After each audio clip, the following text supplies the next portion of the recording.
presencia y proclamarte,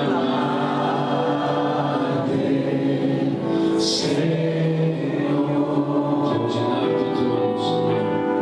Quiero llenar tu trono de alabanza. Quiero llenar tu trono de adoración.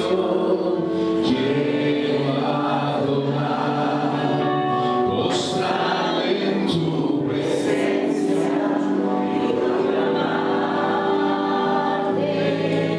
Señor.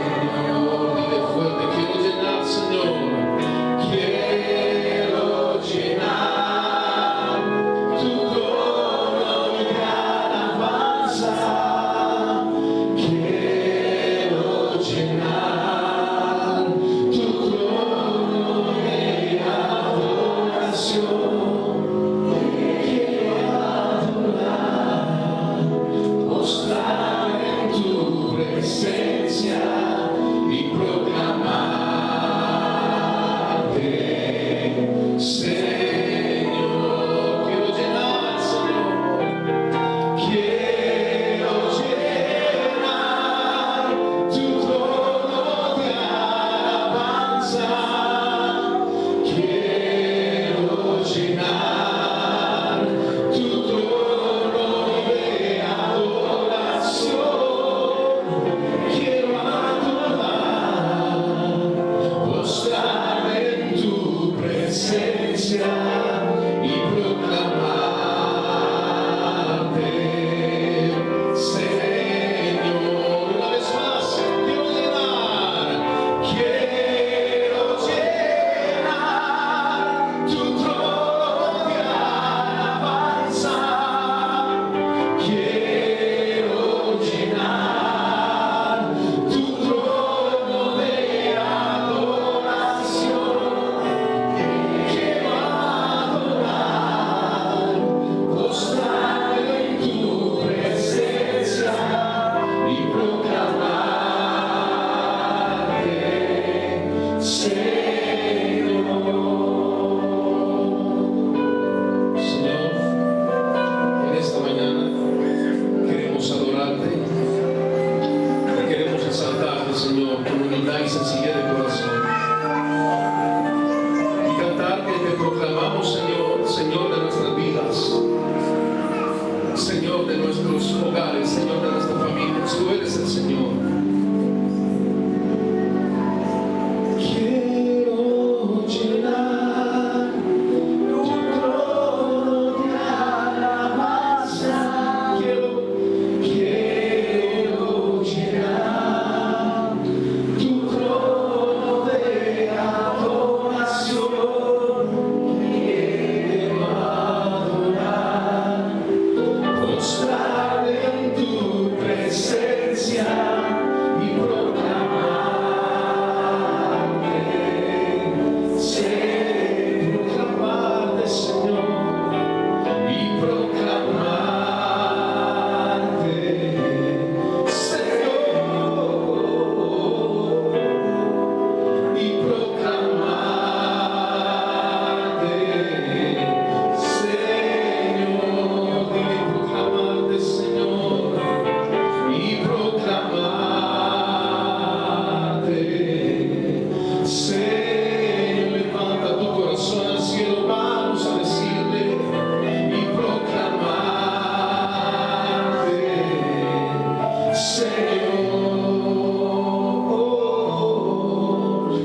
sentarse en esta mañana, por favor.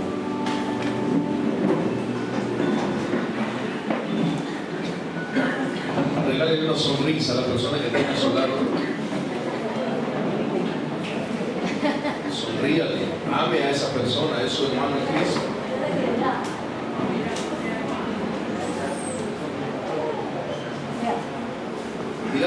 Dígale, yo te amo a pesar de la cara que tienes.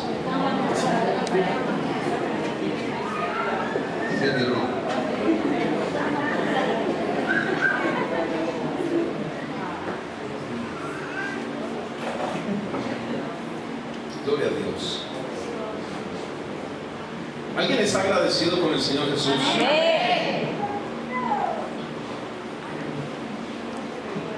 Estamos hablando del éxito según Dios y no los hombres. El éxito según Dios y no los hombres. Hace 8 días pudimos abarcar algunos puntos principales de este tema y hoy quisiera que continuáramos. Hace 8 días vimos que tenemos gente con un gran éxito, tenemos gente con grandes logros, pero que también tenemos gente que ha fracasado en su éxito como esposos, como padres, como hijos, como amigos, como personas. Aunque hayan tenido éxito en su área económica, recuerden que tener éxito en una sola área significa el fracaso en otras, porque el éxito que Dios quiere para nuestras vidas es un éxito integral. También estuvimos viendo y empezamos con el primer punto hablando del éxito espiritual, y vimos que era éxito espiritual. En primer grado vimos que era la madurez espiritual, y esa madurez espiritual se desarrolla dependencia y necesidad por Dios, comer de acuerdo a la edad, lo que come determina su crecimiento, firmeza ante toda circunstancia, compromiso en congregarse, y nos quedamos en responsabilidad en oración con los hermanos. Entonces vamos a retomar por favor en Hebreos capítulo 10, versículo 24. Y también tenemos listo Santiago capítulo 5. Santiago 5, 16. Hebreos 10, 24.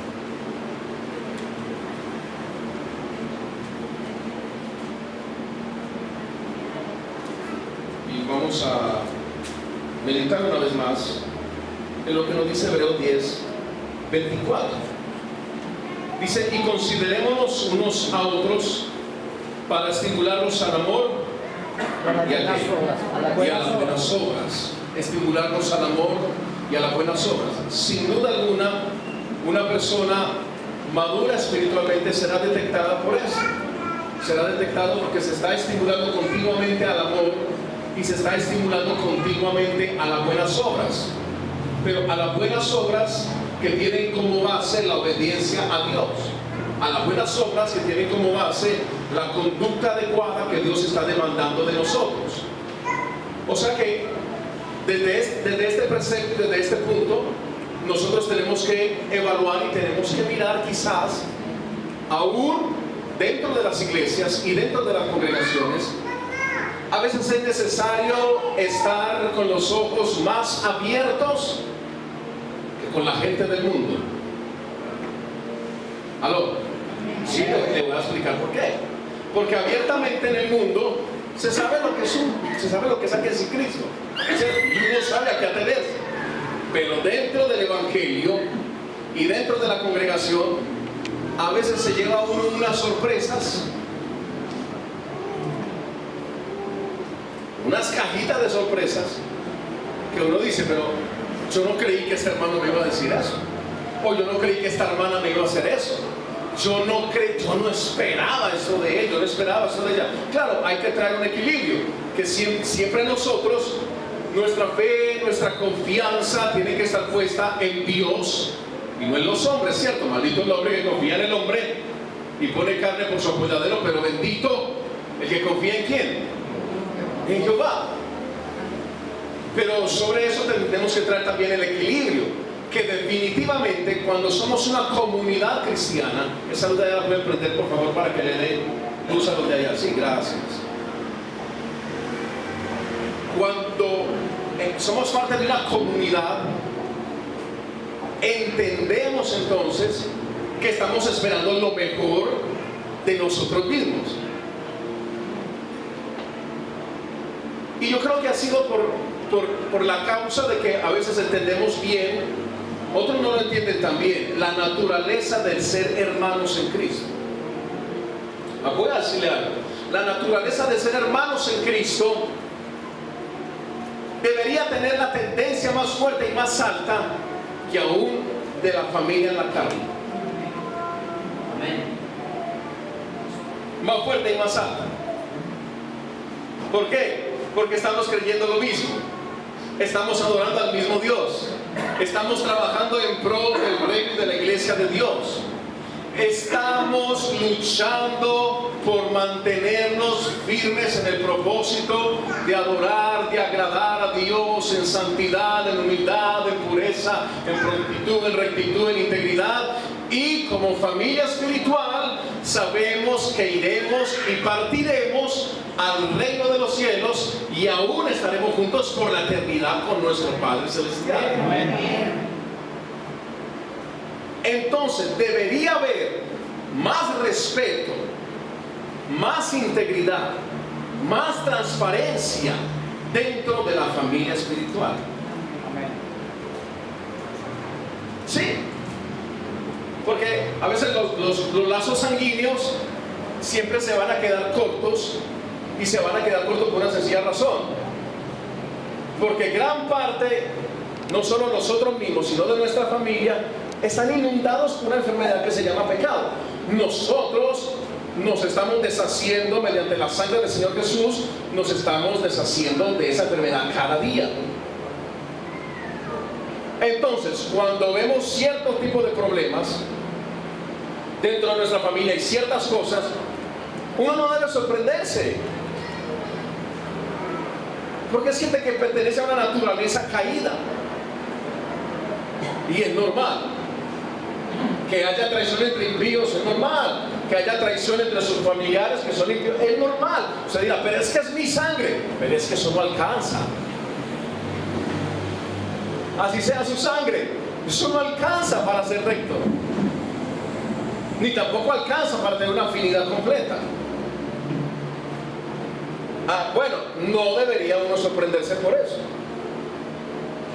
Porque en últimas, si nosotros estamos luchando por agradar a Dios y hemos aceptado y hemos recibido el lavamiento y la purificación de nuestros pecados mediante la sangre del Señor Jesucristo, ¿dónde quedará el impío entonces que ni siquiera lo conoce?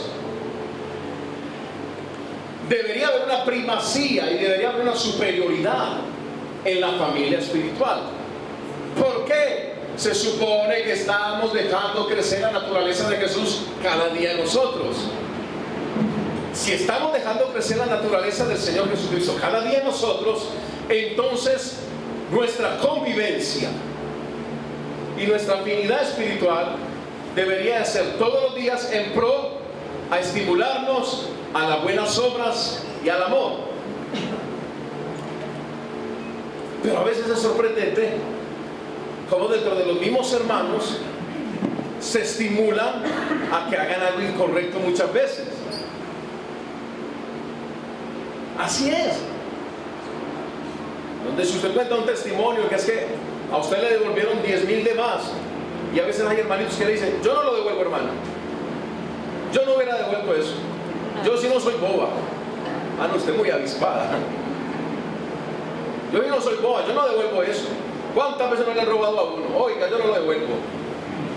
Hermano, hay hermanos así. Hay hermanos que no han renunciado a la malicia, no han renunciado a la malicia ni a la maledicencia. Y el apóstol Pablo dice que hay que renunciar a la malicia. Ahora están raras, están mirando ustedes. ustedes. Compromiso, responsabilidad de oración con los hermanos. Vamos a Santiago 5:16, por favor.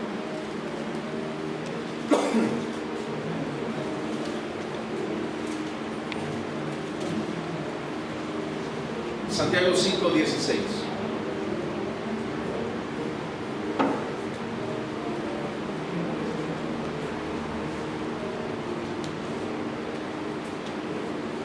Confesaos vuestras ofensas unos a otros y orad unos por otros para que seáis sanados. La oración eficaz del justo puede mucho. ¿Cuándo la oración del justo es eficaz? ¿Cuándo qué? Cuando es con fe. ¿Pero qué más? Aquí está. Eso es una oración eficaz. En cuanto dependa de vosotros, estad en paz con todos los hombres, dice la palabra. Confesad vuestras ofensas unos a otros. Hace 8 días yo hablaba de algo que es una realidad. Hay gente dentro del evangelio, hay gente dentro de las congregaciones que suscitan dentro de ellos mismos malos sentimientos por alguien y ni saben por qué. Ese tipo de sentimientos deben ser confesados. Yo le voy a dar un consejo. Si a usted alguien de acá le cae mal y usted ni sabe por qué, acérquesele a esa persona hoy y dígale: hermanito, hermanita, yo no sé por qué me caía a mí mal, pero bueno, de apariencias uno no puede vivir. Perdóneme en el amor del Señor. Porque hay gente que es así. Hay gente que se lleva una primera impresión. O si soy yo el que le caigo mal, tráigame un ramo de rosas y yo lo perdono. De pronto hasta soy yo a veces el que le caigo mal a alguien. No, es que no me gusta como él dice las cosas. No, es que no me gusta. No, es que... hermano, no es culpa mía, puede acercarse. Hablamos. Nos tomamos un vaso de agua, si es que no alcanzo para el tinto. Y hablamos. Pero confesad vuestras ofensas unos a otros. Son ofensas mutuas y a veces son ofensas inocentemente o adrede. Pero las ofensas deben ser confesadas. ¿Para qué? Para ser sanados. Para ser sanados. Para ser sanados, porque si no nos estamos metiendo un problema en nuestro corazón. Y estamos cayendo en la desventura y en la desventaja de que estamos permitiendo que raíz de amargura crezca y salga del corazón. Y la amargura es tan delicada. Yo hace mucho tiempo atrás prediqué acerca de la amargura. La amargura es tan delicada que recuerde que la palabra del Señor dice también en Hebreos que se puede dejar, Hebreos 12, que se puede dejar de alcanzar la salvación por una raíz de amargura. O sea, el asunto es delicado, hermano. La gente solamente ha visto los grandes pecados por los que la entrada al cielo está prohibida: la fornicación, el adulterio, la brujería, la hechicería, el homicidio, el suicidio y una cantidad de cosas. La gente no está viendo las pequeñas cosas que se convierten en un gran obstáculo para heredar o entrar a la vida eterna. Y la raíz de amargura es uno de esos obstáculos. Se puede dejar de alcanzar la salvación. Y orad unos por otros para que seáis sanados. La oración eficaz del justo puede mucho, hermano. La oración eficaz del justo puede mucho, pero la oración eficaz es esa. Es el mismo, el contexto que hay aquí es un contexto de perdón. Y es el mismo contexto que hay en el versículo tan mal utilizado y tan mal enseñado, cuando a veces solamente han llegado 2 a la iglesia y la gente empieza: donde están 2 o 3, aleluya, reunidos en tu nombre, allí estás tú, Señor. Eso no se refiere a cantidad ni a algo numérico. No se refiere a... El contexto de eso es el perdón. Léalo bien para que lo pueda entender. El contexto de eso no es cantidad, multitud o poquititos, 2, 3, 4, 5. No. El contexto es el perdón. Lo que está diciendo el Señor es: donde hay perdón, en 2 o 3, ahí está Él. Porque en últimas, que nos ganáramos si si hoy hubiesen aquí 200, 100, 10, 20 o 5 en contradicciones y en amarguras entre ellos mismos, ¿Dios está? De ninguna manera. El contexto es el perdón, y es el mismo contexto de este versículo. La única manera que la oración del justo puede ser eficaz, o sea, no se está negando que hay justicia y que es justo. ¿Por qué somos justos nosotros? Por la sangre del Señor Jesucristo, que ha limpiado nuestros pecados. Esa es nuestra justicia. Pero para que la oración tenga una eficacia, tiene que haber una reconciliación, un perdón, un confesarse los pecados los unos a los otros. Claro, está hablando de los pecados que yo cometa inconsciente o conscientemente contra mi hermano. No se está refiriendo a que si yo ayer tuve una ira, a que si yo ayer tuve un odio, yo venga a confesarle a Fernando, es que yo ayer tuve una ira. No, Fernando no puede hacer nada por mí. Se está hablando es de ofensas unos a otros, y entonces orad unos por otros para que sean sanados. ¿Sean sanados en qué? En las relaciones personales o interpersonales, mejor dicho. Amor por los hermanos. Vamos a tomar por favor Hebreos capítulo 13.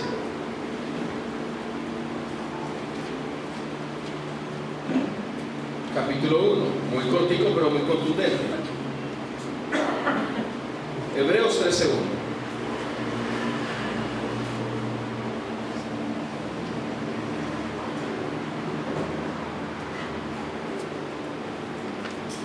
Dice: permanezca el amor fraternal. Permanezca el amor fraternal. Y seguidamente vamos a Romanos 12:10, por favor.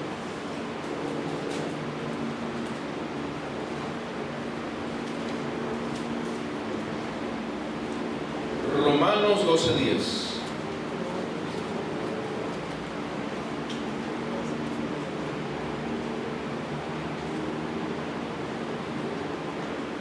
Romanos 12:10 dice: amaos los unos a los otros con amor fraternal, en cuanto a honra, prefiriéndoos los unos a los otros. Aquí hay una prevalencia, y la prevalencia que hay es prefiriéndoos unos a otros. Ese prefiriéndoos unos a otros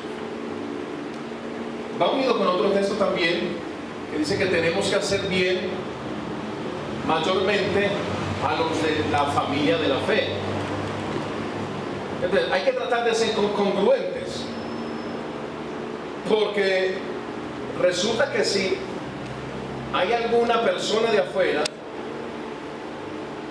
que vende esas cosas por catálogo, eso,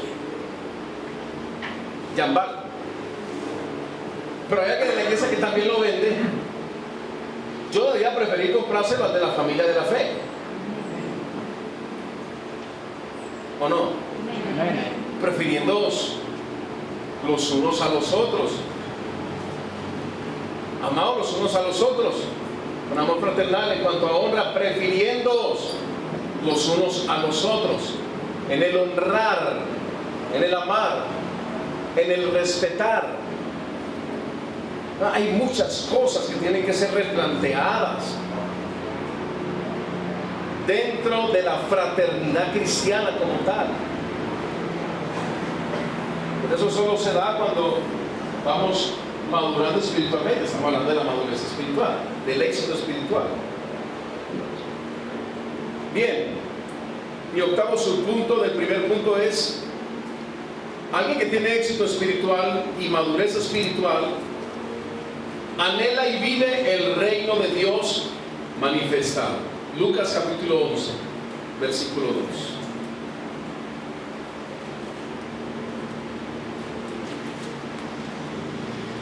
Lucas 11:2.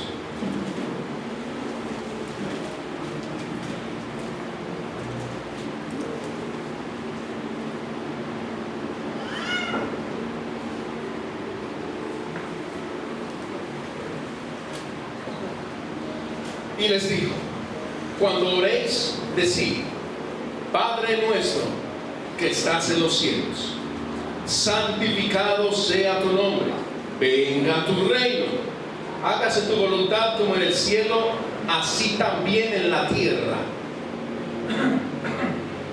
¿Qué es lo que decimos? ¿Qué es lo primero que decimos? Padre nuestro que estáis en los cielos, santificado sea tu nombre, venga a nosotros tu reino. Hermano, ¿qué es venga a nosotros tu reino? ¿Qué es llamar el reino de Dios? Definitivamente, lo inapropiado que se ha dicho y lo inapropiado que se ha predicado en cuanto al reino ha sido una falacia y solo ha sido el materialismo de los hombres llenos de codicia por satisfacer sus deseos personales. Pero decir venga tu reino no es decir ni dame carro nuevo, ni dame casa nueva, ni dame zapatillas nuevas, ni dame dinero para entrar a los mejores restaurantes. Eso no es venga tu reino, ni es una manifestación del reino. Hay cosas muy desvirtuadas en cuanto a eso. Venga tu reino es que yo le estoy diciendo a Dios, venga tu dominio sobre mi vida, venga tu señorío sobre mi vida. Le estoy diciendo a Dios, voy a renunciar a hacer lo que a mí me gusta, me voy a comportar realmente como un súbdito, como un esclavo, y voy a obedecer tu voluntad y no la mía. Amén. Eso es decir, venga tu reino. Venga tu reino no es simplemente aspirar, no es simplemente aspirar a lo que se ha enseñado materialistamente, ni mucho menos aspirar solamente a que Jesús venga en gloria acá a la tierra. Hermano, con toda sinceridad, el reino de Dios a través de su Hijo Jesucristo vendrá acá a la tierra, y así está señalado en el libro de Apocalipsis. Pero será un reino ya totalitario, será un reino en todas las esferas. Mientras lo que estamos necesitando es el reino de Dios en nuestras vidas. El reino de Dios en nuestras vidas. Es una falacia pretender creer que el reino de Dios a la tierra o a un país va a entrar el día que los concejales de ese país sean cristianos. Basura, son mentiras. O el día que los senadores sean cristianos, o el día que el presidente sea cristiano. Eso no tiene nada que ver. Porque religión y política no están casados en el Nuevo Testamento. Solamente estaban casados en el Antiguo Testamento, porque había una relación directa del rey con el profeta de Dios y del profeta con Dios. Ahorita no puede ser así. Y hay cantidades de cristianos que se están tragando esa golosina creyendo que porque el presidente de Guatemala es cristiano, yo no sé si eso no es, pero si anda mucho con candura, no creo que sea mucho. Entonces dicen que Guatemala es cristiano, que porque el presidente es cristiano. ¿Y la gente dónde saca todo eso? No, tan bueno para Guatemala que el presidente es cristiano.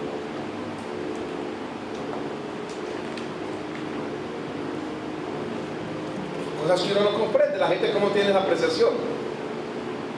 Entonces catalogaríamos un país cristiano porque el presidente es cristiano, porque los senadores son cristianos, los concejales son cristianos, los diputados son cristianos. No podemos catalogar un país de cristiano por eso. Solo podemos catalogar un país de cristiano, ni siquiera cuando se menciona la palabra avivamiento, que para muchos avivamiento es saltar y brincar y que tener mucho júbilo en la alabanza. La gente dice, wow, qué avivamiento. No, eso no es avivamiento. Eso es la exteriorización de mi alma a través de mi carne. Pero eso no es avivamiento.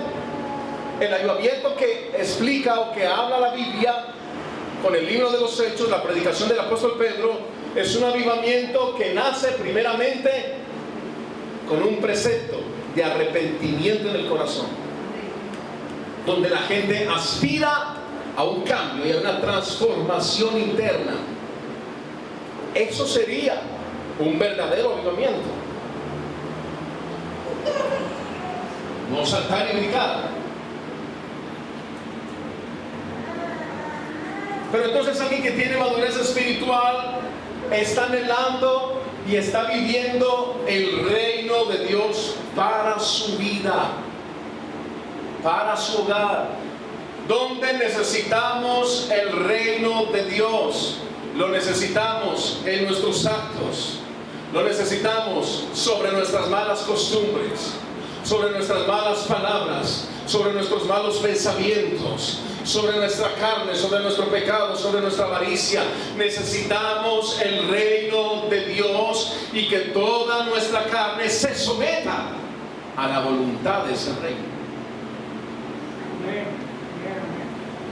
Porque una de las grandes características de un reino es que el que manda es el rey. El que manda es el rey. Y lamentablemente pareciera ser que en este reino espiritual llamado iglesia y llamado congregación o reino divino, pareciera ser que es el único reino donde la gente dice tener un rey, pero queremos vivir como se nos viene en gana.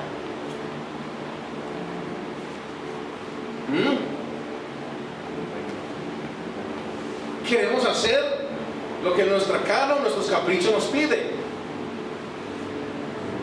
Pero eso sí, le decimos a Dios, Rey de Reyes, tú eres mi Rey, Señor. A veces hasta cantamos, Él es el Rey, Él es el Rey, Él es el Rey de mi vida. Es mentiras. Él es el Rey de mi vida mientras canto, pero cuando salgo de la iglesia yo hago lo que yo quiera. ¿Aló? Amén. Dígame algo. Amén. Alguna cosa. Anhelar y vivir el reino de Dios entonces manifestado en nosotros es urgente, hermano. Es una necesidad. Noveno, alguien de madurez espiritual sabe que debe vivir en sobriedad, velando por el reino, velando por el reino. A raticos, esa palabra es algo real, sino que la palabra ha sido tan mal usada, esa palabra de reino ha sido tan mal usada que a veces uno tiende como a decir, pero reino, claro, como la han usado tan mal, que la gente dice, ¡guau! Yo me compré ayer una ropa de reino. Este payaso, ropa de reino. O a veces dicen, yo me compré unas zapatillas, pero de reino. Ayer me metí un almuerzo de reino. Me compré un apartamento de reino. El término ha sido muy aporreado, muy lacerado, demasiado. Pero no es incorrecto, lo han mal usado. Primera de Tesalonicenses, capítulo 5, versículo 6.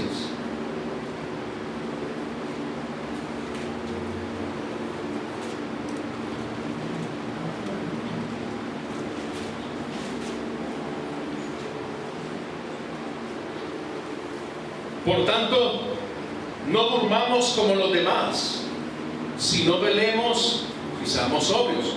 Porque los que duermen de noche duermen, y los que se embriagan de noche se embriagan. Pero nosotros que somos del día, seamos sobrios, habiéndonos vestido con la coraza de fe y de amor, y con la esperanza de salvación como yelmo.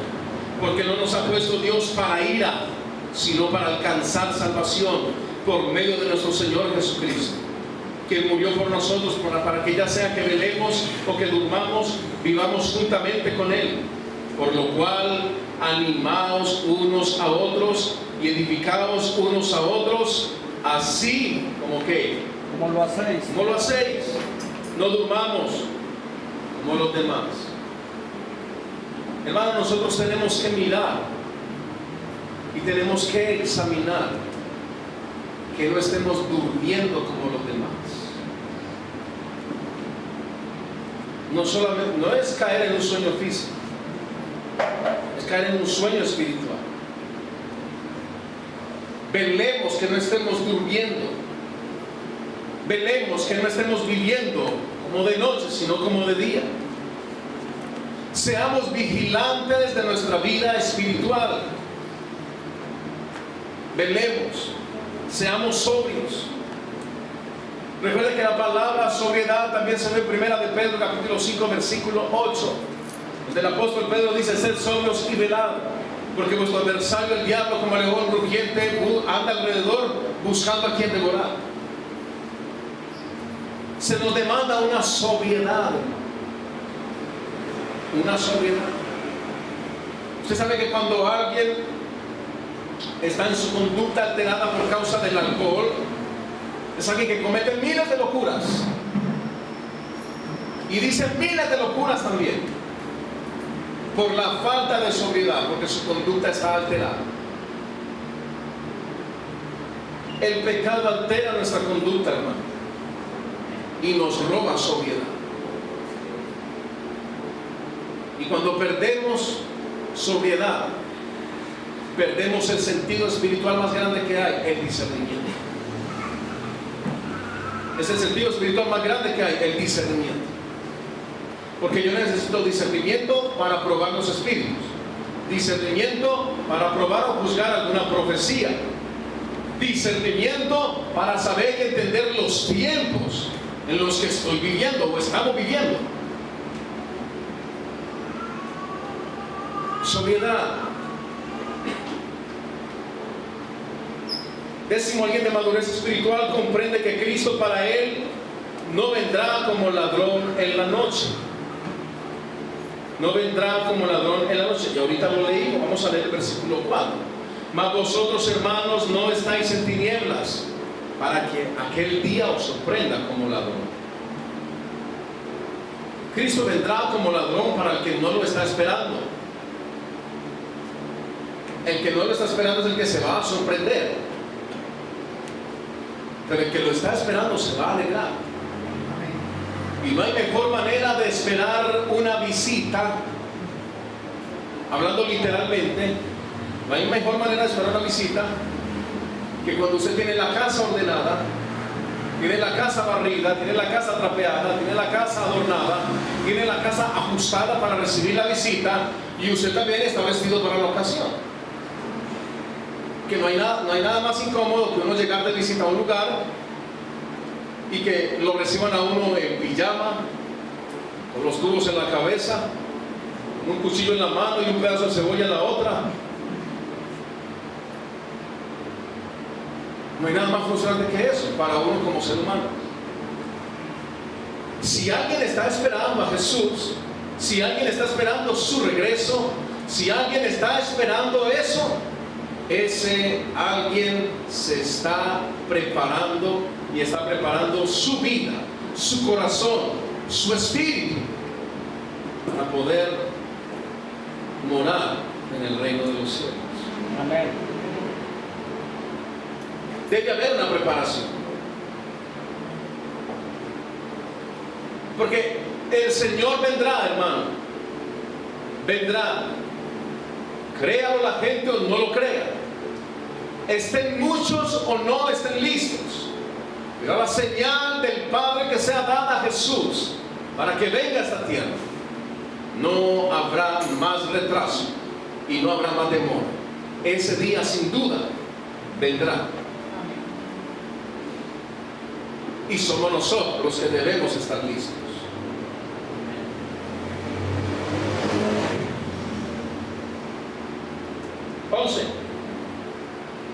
Alguien de madurez espiritual se esfuerza por vivir en continua oración. Primera de Tesalonicenses 5:17, ahí mismo, 5:17, dice: orad sin cesar. Orad sin cesar. Hace algún tiempo expliqué también de esto, haciendo referencia a que no se refería a una postura en sí, porque a veces la gente estigmatiza las posturas para la oración, que tiene que ser arrodillado, y entonces los muchos, ¿cómo hacen? Los muchos de piernas, que tienen que ser con las manos levantadas, y los mancos. No se está refiriendo a una postura en sí, se está refiriendo a una comunión que prima sobre las perversiones de esta tierra y de esta vida. Se está refiriendo a una comunión interna que me hace guardarme, que me hace preservarme, que me hace estar alerta ante las circunstancias de la vida. Orar sin cesar no es que usted va a dejar de ir a trabajar por quedarse orando, ni que va a dejar de cocinar por orar. Hay tiempos disciplinados para la oración, claro que sí, pero mientras se está laborando, mientras se está cocinando, mientras se está haciendo vueltas o otros quehaceres, el espíritu debe seguir en comunión con Dios. Comunión. Una comunión, orar es tener comunión. Entonces, tener una comunión continua con el Señor sería orar sin cesar. Porque sería una comunión continua, sin importar dónde yo vaya o qué yo tenga que hacer. Pero tengo una comunión, y es una comunión que me ayuda a preservarme, me ayuda a guardar. O sea, el asunto es que a veces perdemos batallas espirituales por la sencilla razón de que no hay comunión, no hay oración. Y sin comunión y sin oración es imposible sostener nuestra estructura espiritual. Es imposible hacerlo. Efesios 6:18, por favor. Efesios 6:18.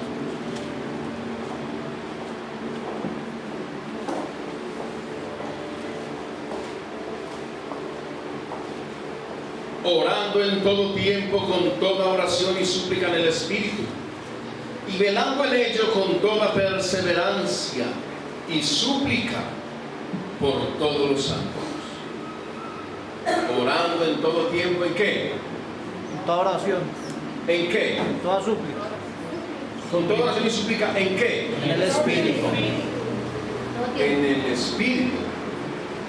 Con toda oración y súplica en el Espíritu. Porque indudablemente hay gente que ora con oración y súplica, pero en la carne, no en el Espíritu. O sea, literalmente hay gente que ora mucho, pero ellos no han entendido que ni siquiera lo hacen en el Espíritu, lo hacen en la carne. Porque la oración de ellos simplemente se ha vuelto una continua queja y unos continuos reclamos. La oración de ellos no ha sido en el Espíritu. Aquí vemos que muchas veces hay un mal precedente donde hay gente que ora y oran mucho, y son capaces de orar 1 o 2 horas, hasta 3 horas continuas. Pero cuando uno ve la conducta de esa gente, uno dice: pero ¿qué pasa? Que esta hermana ora tanto, pero sigue siendo la misma. O sea, es la misma mala clase, es la misma amargada, es el mismo grosero, es el mismo envidioso, es el mismo jactancioso. ¿Qué es lo que está pasando? No está orando en el Espíritu. Aquí vemos algo más allá, que esto no se trata simplemente de orar. Que hay gente que ora mucho, pero en su carne. Hay gente que no ora en el Espíritu. Que también han pensado que cuando se refiere ahí orar en el Espíritu, creen que es lenguas. no en lenguas. Es entendimiento, es estructura espiritual. Entendimiento y estructura espiritual. Orando con toda súplica. ¿Y con qué más? ¿Dónde está? Perseverando Ya me lo llevaron el versículo. toda oración y súplica. En todo tiempo con toda oración y súplica en el Espíritu, y velando en ello con toda perseverancia y súplica por todos los santos. Hermanos, si vamos a orar, vamos a luchar por hacerlo en el Espíritu. ¿Cómo sería orar en el Espíritu? Oramos con madurez, oramos con sensatez, oramos con discernimiento. Eso es orar en el Espíritu. No es soltar 3 palabras a la loca incomprensibles. Orar en el Espíritu. Es que la misma estructura espiritual que yo tengo me va a llevar a ser sensato en la oración. Hay gente que no es sensata en la oración. Es más, le voy a decir algo. Hay gente que en la oración pide hasta venganza. Señor, es que esto no se puede quedar así. Es que yo soy tu hijo, yo soy tu hija, y esa vecina me las tiene que pagar, Señor, es que me las tiene que pagar. Usted se ríe, pero eso es verdad. Hay gente que ora así. Señor, y es que no permitas que yo caiga en vergüenza, no permitas. Y Dios dice, vas a caer en vergüenza por tu propia culpa, por tu mal testimonio, pero eso va a caer en vergüenza. Es por tu culpa. No permitas que tu hijo sea avergonzado, Señor. Y eso se transforma en eso, mejor dicho, eso, se rambotizan ahí.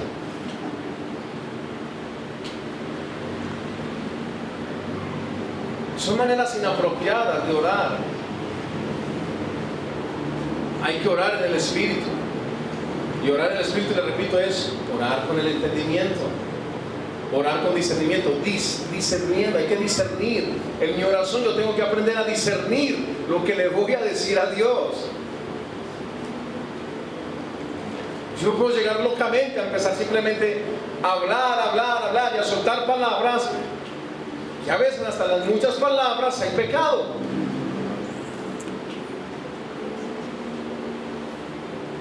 Orar es, ¿qué es orar? Hablar con Dios, eso está claro, todo el mundo tiene ese punto, eso es un ABC, todo el mundo lo tiene claro. Orar es hablar con Dios. Y hay gente que cuando van a orar, a hablar con Dios, no van a hablar con Dios, van a hasta darle más gloria al mismo diablo en medio de la oración. Señor, es que el diablo es esto, Señor, es que los demonios, Señor, es que y se tienen que ir en el nombre de Jesús, y van. Hermano, mi pregunta es, ¿cuándo el Señor Jesús nos enseñó a orar así? Ni siquiera en el modelo bíblico del Padre Nuestro se ve una oración de esa índole. Él nos dijo que tenemos que orar así, teniendo esos puntos, esos precedentes. Padre nuestro que estás en los cielos, santificado sea tu nombre, venga a nosotros tu reino. Muy diferente. Totalmente diferente. Si hay algo que Satanás ha hecho y ha propuesto en su corazón, es que los tiempos de oración sean desvirtuados, que la gente en la oración no ame a Dios, no se apasione por Dios, no tenga comunión con Dios, no tenga intimidad, no escuchen el consejo de Dios. A Satanás le gusta más y le conviene más cuando alguien en su oración empieza: te reprendo, te ato. Pero como Satanás mismo sabe que es una utopía, y como Satanás conoce también la escritura, el logos, aunque no conozca el rema, pero conoce el logos, y él sabe que solamente uno vendrá con una gran cadena y lo atará por 1000 años, y será un ángel enviado por Dios. Amén, así es. Entonces Satanás dice: átame todo lo que tú quieras, vocifera, di todo lo que quieras, pero solo uno vendrá a atarme. con una gran cadena y es un ángel. Así que me gusta que digas que me atas mientras no ames a Dios y no tengas intimidad con Dios como tiene que ser. Sigue atándome, sigue decretando sobre mí lo que dice el diablo. No hay ningún problema, hazlo, con tal de que no tengas sabiduría real para escuchar la voz de Dios y el propósito para tu vida. Y por eso es que uno ve la mayoría de personas de atar, de decretar y de todo esto. No hay estructura espiritual. No hay. No la hay. Porque lo único que nos da estructura espiritual, ¿sabe qué es? La intimidad con el Padre. Amén. Es lo que nos da estructura espiritual. La intimidad.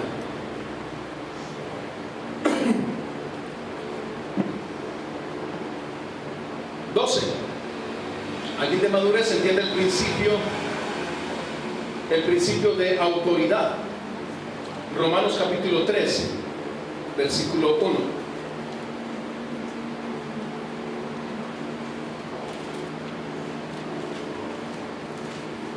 Romanos 13:1.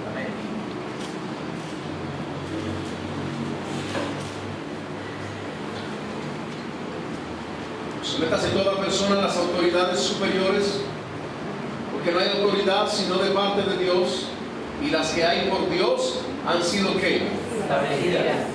Establecidas. Porque una de las cosas que nosotros tenemos que mirar y tenemos que aprender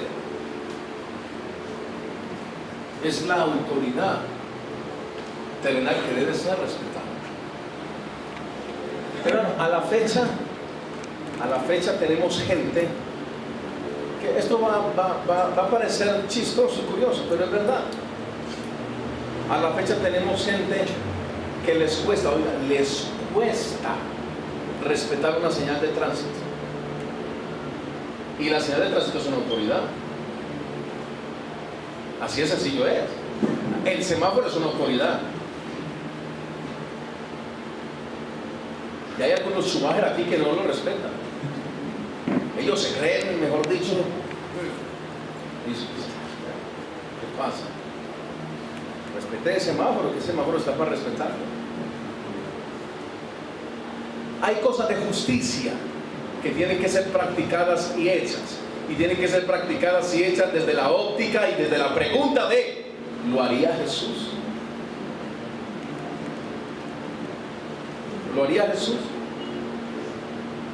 O sea, veamos al Señor Jesucristo bajando por plena avenida Barranquilla, a todas sin respetar semáforos. ¿Lo haría? No lo haría. Él no lo haría. Él respetaría toda justicia de esta índole, tal cual como lo hizo aún con el bautizo. Él no se tenía que bautizar para demostrar arrepentimiento. Él no se tenía que bautizar para que lo reconocieran como un cristiano, tampoco para perdón de pecados, pero sí porque convenía hacer y obedecer toda justicia.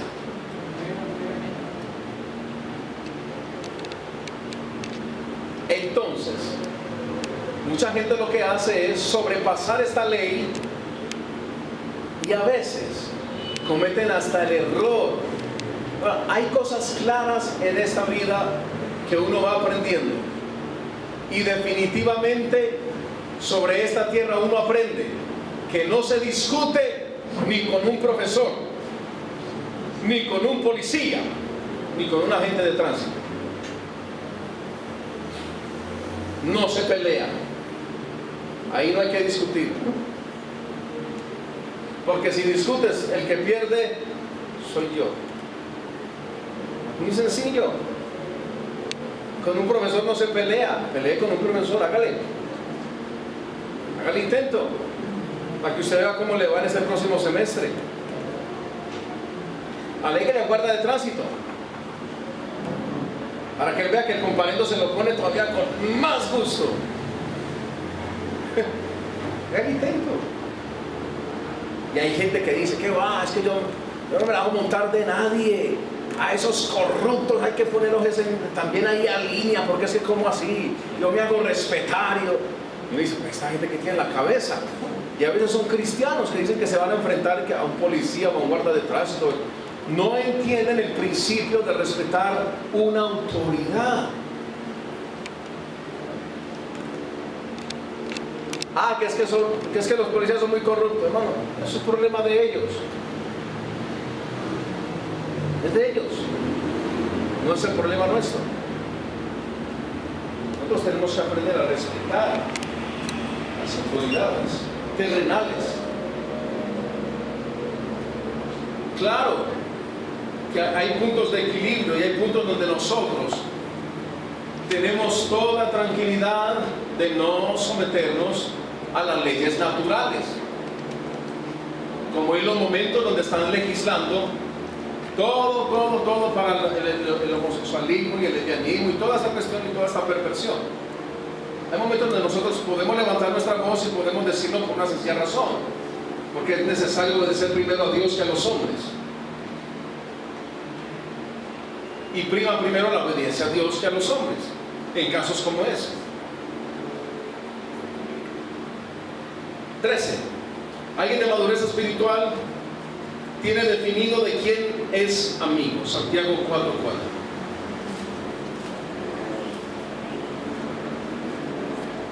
Alguien de madurez espiritual tiene definido de quién es amigo.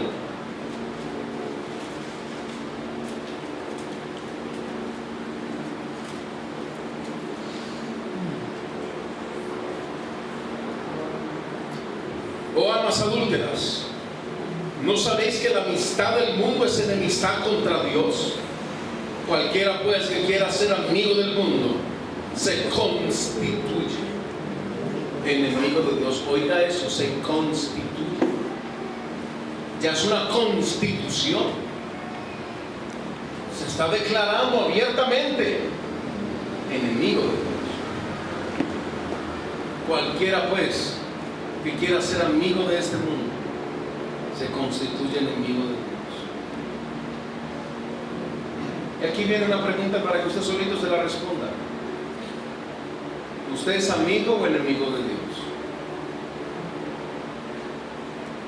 Solamente se verá revelado en el punto de integridad que tú tengas frente a la palabra de Dios y frente a la obediencia de Dios. Si no estás siendo obediente, con toda tranquilidad y con todo respeto, yo tengo que decirte que tú eres un enemigo de Dios. Pero si estás luchando por agradar a Dios, tú eres amigo de Dios. Almas adúlteras. La amistad del mundo es enemistad contra Dios. Y yo siempre he dicho algo, siempre he tenido un precepto muy claro. No hay ningún problema con que Satanás sea nuestro enemigo. No hay ningún problema.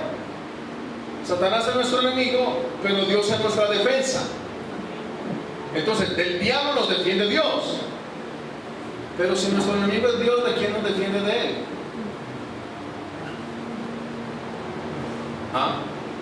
Si por causa de nuestros delitos y pecados hemos incurrido en amar al mundo, somos enemigos de Dios.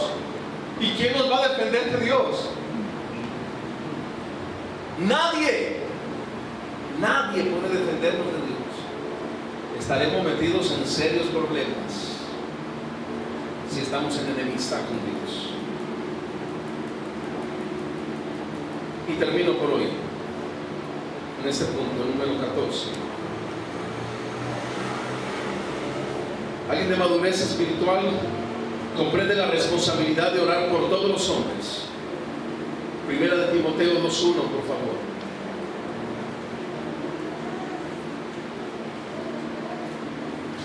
Primera de Timoteo 2:1.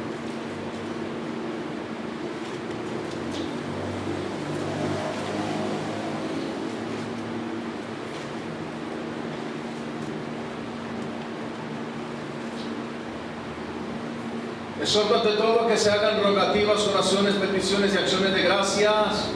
¿Por quiénes? Por todos los hombres. Y Efesios 6:18.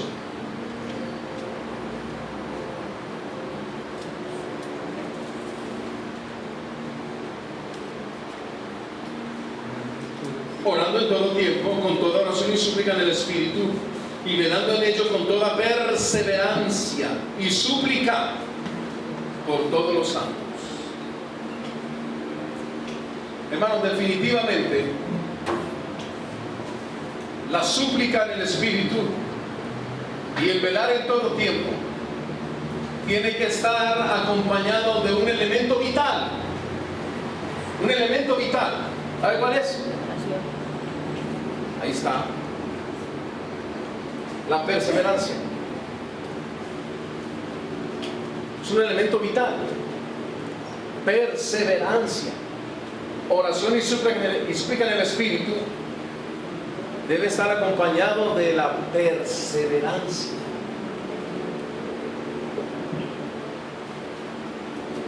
Si hay algo ausente en el cristianismo de este tiempo, es la perseverancia. Y por eso hay muchos desertores, por causa de no haber sabido perseverar. Nosotros necesitamos perseverancia en la oración del Espíritu, que recuerde que la oración del Espíritu es lo que nos da la estructura, porque es una oración con discernimiento, una oración con claridad, y debemos tener perseverancia en ello.